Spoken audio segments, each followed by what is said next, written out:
Hello friends, আমি সুস্মিতা। আমার চ্যানেলে জানাই সবাইকে ওয়েলকাম। তোমরা কেমন আছো? আশা করি ভালো আছো।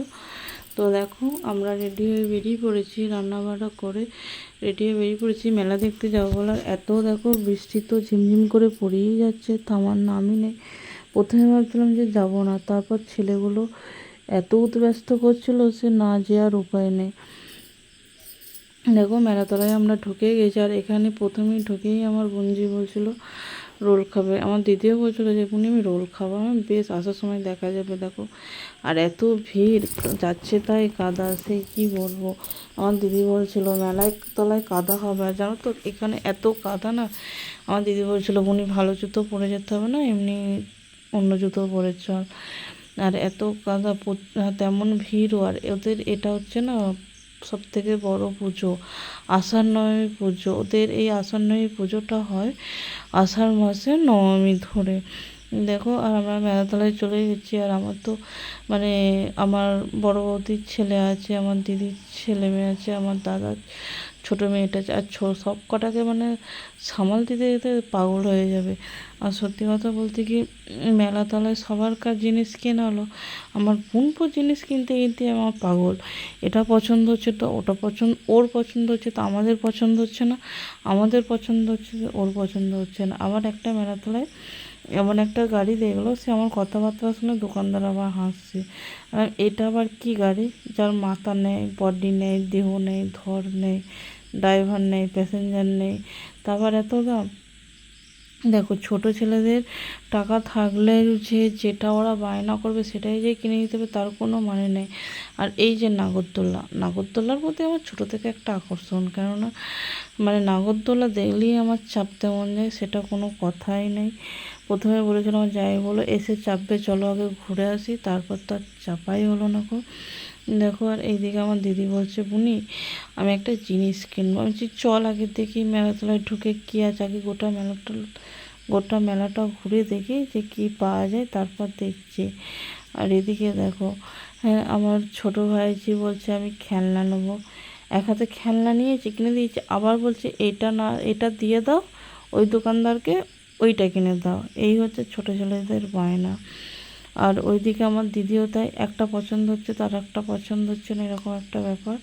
তো মেলায় গেলে তো ঠেলাঠেলি খেতেই হয়। সত্যি কথা বলতে কি জানো তো, মেলায় খুব ভিড় হলে আমি একদম যাই না গো। কেননা আমাদের এখানে যখন মেলা বসে, ফাল্গুন মাসে তো তোমার 3 দিন মেলা বসে, তো যেদিন একটু ফাঁকা থাকে যে কিনে নিই, মেলায় যায়।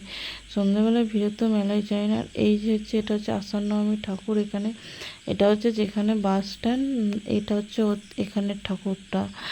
আর খুব সুন্দর সাজিয়েছে, আর এত সুন্দর লাগছে কি বলবো, খুব সুন্দর লাগছে। আর এখানে আমরা কয়েকটা কাঁচের গ্লাস দেখছিলাম, আমার দিদি বললো বোনি আমি নেবো। আমি বেশ ঠিক আছে, তাহলে তুই পছন্দ কর। আর আমার দিদি তো কোনো কিছুই না দেখিয়ে না এ করে কিনবে না। আর এখানে দেখো হাতের ব্যাঙ্গেলসগুলো খুব সুন্দর লাগছে। আমার পরবর্তী বলছে বোনি কোন ক্লিপটা নেবো। আমি বললাম তাহলে এই বাটার গ্রিন কালারের ক্লিপটাই নিয়ে ভালো লাগবে। আর দিদি ননদের জন্য আমি একটা ক্লিপ নিয়ে নিয়েছিলাম, যেহেতু কালো কালারের ক্লিপ ব্যবহার করে তাই কালো রঙের ক্লিপটা নিলাম। আর আমার দিদি বলছে বোনি তুই কি নিবি, দেওয়া না দূর, আমার আর কিছু পছন্দ হচ্ছে না গো। যাই বলছে তোমার যেটা পছন্দ তুমি নিয়ে নাও। আর যদিও পছন্দ হচ্ছে, সেই দাম এতে হচ্ছে না, মানে দামটা এত পরিমাণে বেশি বলছে যে নেওয়ার মতো নয়। আর এই দেখো, আমার দাদার ছেলেটাকে বলছি তুই কি নিবি, ওকে যা হোক বুঝিয়ে পড়িয়ে একটা চুম্বকের সেট কিনে নিলাম, খেলতে সুবিধা হবে। আর কতগুলো চুম্বক আছে দেখেছিস, এটা তোর একজোড়া হারিয়ে গেলে আবার পরেরটা খেলা কর। আমার বোনপোটাকেও বললাম যে তুই চুম্বকের সেটটা নে, না ও নেবে না, ও সেই এমন এমন খেলনার বায়না করছে, সে মাথা ঘুরে যাওয়ার মতন। দাম এত বলতে 350 450, মানে জিনিসটার মধ্যে কিছুই নেই। হ্যাঁ, আর এদিকে বেল দেখছিলাম, বলো মাসুমণি আমার বেল নেই, চল দেখি। বেলটাও পছন্দ হচ্ছে না।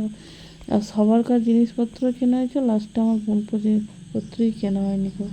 পছন্দ প্রথমে একটা হেলিকপ্টার দেখলো, ও বাবা, মানে ডানাগুলো ফেলে দিলে ও আর কিছু না, তো আবার দাম বলছে 350 টাকা। নেওয়া যায় বলো, বাচ্চা ছেলেরা যেটাই বায়না করবে সেটা দিলে হয় না, ওদের সেটাই অভ্যাসে দাঁড়িয়ে যাবে যে আমরা চাইতেই তো পেয়ে যাচ্ছি, রোজগার করতে তো আর কষ্ট হচ্ছে না। ওরা কী করে মর্ম বুঝবে। সবসময় ওদেরকে অভাব জিনিসটা শেখাতে, নাহলে ওরা কখনো বুঝবে না গো।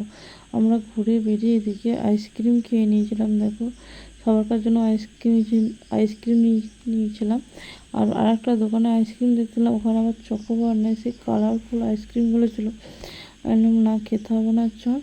বাড়ি এসে দেখো আইসক্রিম খেয়ে বাড়ি এসে সব কয়েকটি জিনিসপত্রগুলো দেখাচ্ছিলাম।